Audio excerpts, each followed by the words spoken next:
இன்று பல்லடத்திலே முதலமைச்சர் அண்ணன் தளபதி அவர்கள் கலந்து கொள்ளக்கூடிய மகளிர் மாநாட்டிலே ஏறத்தாழ 1.5 லட்சம் மகளிர் கலந்து கொள்வார்கள் என்று எதிர்பார்க்கிறோம். வரக்கூடிய மகளிர் பாதுகாப்பாக வந்து செல்வதற்காக அவர்கள் மதியம் கிளம்பி நிகழ்ச்சிக்கு வந்துவிட்டு இரவு முடிவதற்குள் வீட்டுக்கு சென்று அவர்கள் பத்திரமாக செல்ல வேண்டும் என்ற காரணத்திற்காக முதலமைச்சர் அவர்கள் மாநாட்டை விரைவிலேயே முடித்து கொள்ள வேண்டும் என்று பணித்திருக்கிறார்கள்.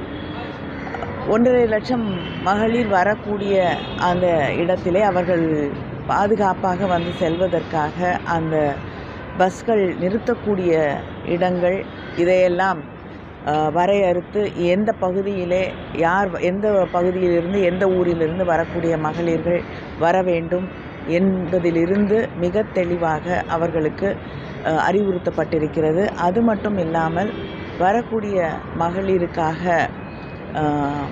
மருத்துவ வசதிகள், மருத்துவ சேவைகள் எல்லாம் செய்யப்பட்டிருக்கிறது. உணவு ஏற்பாடு செய்யப்பட்டிருக்கிறது.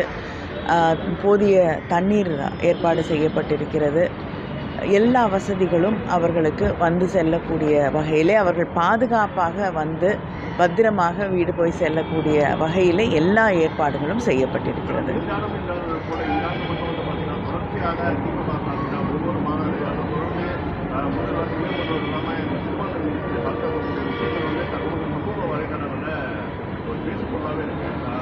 இல்லைங்க, திராவிட முன்னேற்றக் கழகம் தேர்தல் மட்டும் கூட்டங்களை நடத்தக்கூடிய இயக்கம் இல்லை.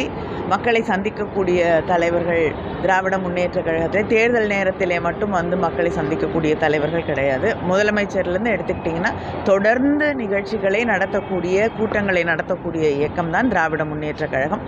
தொடர்ந்து மக்களை சந்திக்கக்கூடிய இயக்கம் திராவிட முன்னேற்றக் கழகம். அதனால் இந்த தேர்தல் நேரத்தில் எல்லா இயக்கங்களும் மாநாடுகள் நடத்துவது அப்படிங்கிறது வந்து ஒரு வழக்கமான ஒன்று தான்.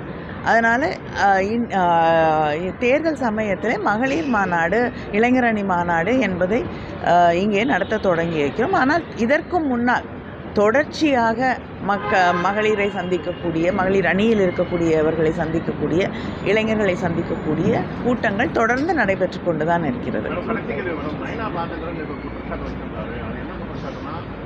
இந்திய கூட்டணி வந்து அதிகாரம் கண்டிப்பாக அந்த கூட்டணி